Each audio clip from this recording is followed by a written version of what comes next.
Hello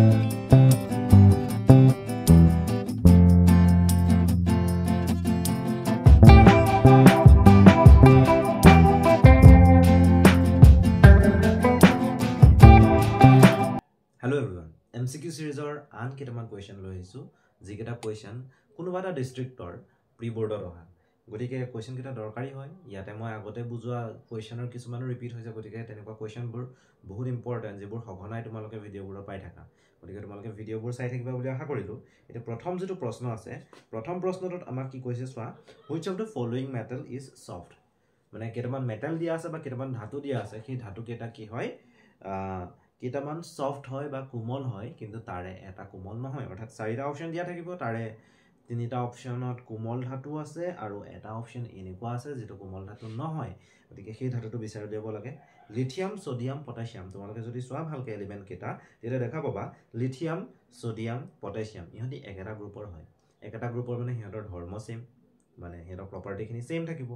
গতিকে lithium sodium potassium group number 1 আছিল আৰু গ্ৰুপ নম্বৰ 1 ৰ এলিমেন্ট কেটা কি আছিল সফট আছিল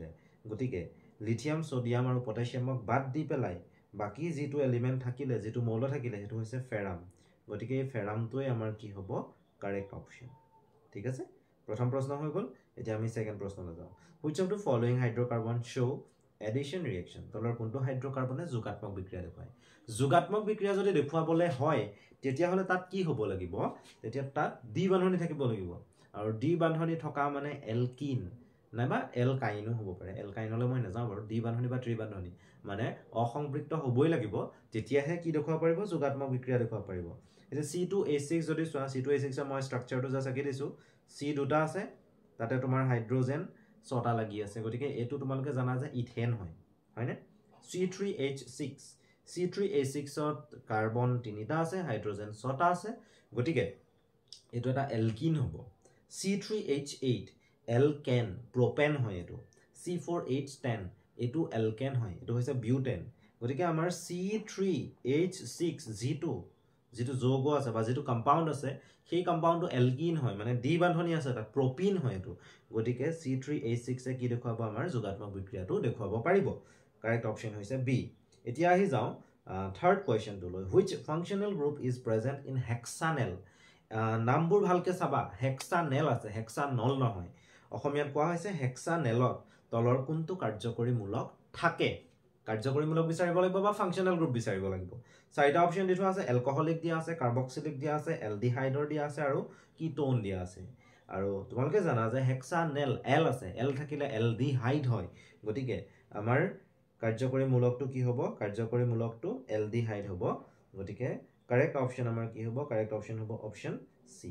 নেক্সট আমি যাও ইয়াৰ পাছৰ প্ৰশ্নটো কি আছে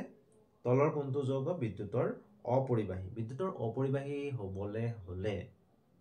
তাত আমি চাব লাগিব যে সোডিয়াম অক্সাইড আছে মেগনেছিয়াম অক্সাইড আছে ক্যালসিয়াম অক্সাইড আছে এইকিটা একুয়াস ষ্টেটত আছে বুলি ধৰি ল'ব লাগিব মানে একুয়াস দিব লাগিছিল একচুয়ালি বা জলীয় অৱস্থাত আছে জলীয় অৱস্থাত যদি sodium oxide magnesium oxide calcium oxide থাকে তেতিয়া ইহতি কি কৰিব পাৰিব ইয়াত মুক্ত আয়ন থাকিব আৰু মুক্ত আয়নবোৰে কি কৰিব পাৰে বিদ্যুতৰ পৰিবহন ঘটাব পাৰে গতিকে sodium oxide magnesium oxide calcium oxide জলীয় অৱস্থাত যদি থাকে হিহতি কি কৰিব পাৰিব হিহতি বিদ্যুতৰ পৰিবহন কৰিব পাৰিব কিন্তু বিশুদ্ধ পানী H2O যে আছে বিশুদ্ধ পানীৰ মাজেদি কি হ'ব নোৱাৰে বিদ্যুৎ প্ৰবাহিত হ'ব নোৱাৰে গতিকে আমাৰ কাৰেক্ট অপচনটো হ'ব অপচন বি আমি নেক্সট কোৱেশ্চনলৈ যাও which of the following element has twice electron in its valence shell as in its first shell এটো কোৱেশ্চন আগৰ ভিডিওটো ৰিপিট হৈছে গতিকে এটা দৰকাৰী কোৱেশ্চন চাবা দেই এটা এলিমেন্ট কি তাৰ K shell আছে L shell আছে M shell আছে মই ধৰি লৈছো তিনটা shell আছে ফাৰ্স্ট শেলত কৈ সেকেন্ড শেলত কি হ'ব লাগিব ডাবল ইলেক্ট্ৰন থাকিব লাগিব মানে ফাৰ্স্ট শেলত যেহেতু ম্যাক্সিমাম দুটা ইলেক্ট্ৰন থাকে সেকেন্ড শেলত কেটা থাকিব লাগিব চাৰিটা মানে কনফিগাৰেশনটো 2.4 হ'ব 2.4 হলে এটমিক নাম্বাৰ 6 হ'ব আৰু এটমিক নাম্বাৰ 6 হলে এলিমেন্টটো কি হ'ব কাৰ্বন গতিকে আমাৰ কাৰেক্ট অপচনটো হ'ব কাৰ্বন নেক্সট কোৱেশ্চনটো লৈ যাও in a group the atomic size of the elementor সাইজটো গ্ৰুপটো যেটা তললৈ যোৱা হয় তেতিয়া কেনেকুৱা হয় খুদিছে এটা কৈছে বাঢ়ে এটা কৈছে কমে এটা কৈছে একে থাকে এটা কৈছে প্ৰথমতে ইনক্ৰিজ হয় তাৰ পাছত ডিক্ৰিজ হয় এতিয়া বৰ্গ এটা যদি ওপৰৰ পৰা তললৈ যাওঁ তেতিয়া তোমালোকে জানা যে কক্ষৰ সংখ্যাটো বাঢ়ি যায় মানে প্ৰথম কক্ষত প্ৰথম বৰ্গটোত যদি যাওঁ এই বৰ্গটোত ধৰি লোৱা প্ৰথম পৰ্যায়ত আছো তেতিয়াহ'লে তাত এটা কক্ষ থাকে দ্বিতীয় পৰ্যায়লৈ গুচি গ'লে দুটা কক্ষ থাকে তৃতীয় পৰ্যায়লৈ গুচি গ'লে তিনিটা কক্ষ থাকে গতিকে ওপৰৰ পৰা তললৈ যিমানেই যাম শেলৰ নম্বৰ ইনক্ৰিজ হ'ব আৰু শেলৰ নম্বৰ যদি ইনক্ৰিজ হয় তেতিয়াহ'লে সাইজটো ইনক্ৰিজ হ'ব গতিকে পাৰমাণৱিক আকাৰটো কি হ'ব বৃদ্ধি হ'ব next The breakdown of pyruvate to give carbon dioxide, water and energy takes place in it. এটো আগৰ ভিডিঅ'ত কৰোৱা প্ৰশ্নই হয় বেলেগ এখন ডিস্ট্ৰিক্টত আহিছে মানে আগৰ যিখন মই ডিস্ট্ৰিক্টৰ পেপাৰ কৰাই আছিলো তাতো আহিছে এই নেক্সট যিখনৰ কৰাই আছো তাতো আহিছে গতিকে দৰকাৰী প্ৰশ্ন হয় এতিয়া ইয়াত চোৱা ইয়াৰ যেটো কাৰেক্ট অপচন হ'ব আগতে মই কৈছিলো যে এটো হ'ব মাইটোকন্ড্ৰিয়া নেক্সট এমাইলেজৰ দ্বাৰা খাদ্যৰ কোনটো অংশৰ পাচন হয় দৰকাৰী প্ৰশ্ন কোনটো অংশৰ পাচন হয় খেলিমেলি লাগে এমাইলেজৰ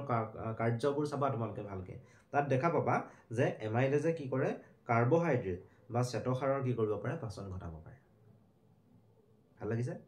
নেক্সট লৈ যাও the filtration unit of kidney are called কিডনিত থকা যেটো সেকনি কাৰ্যৰ লগত জড়িত অংশ সেই অংশটো কি বুলি কোৱা হয়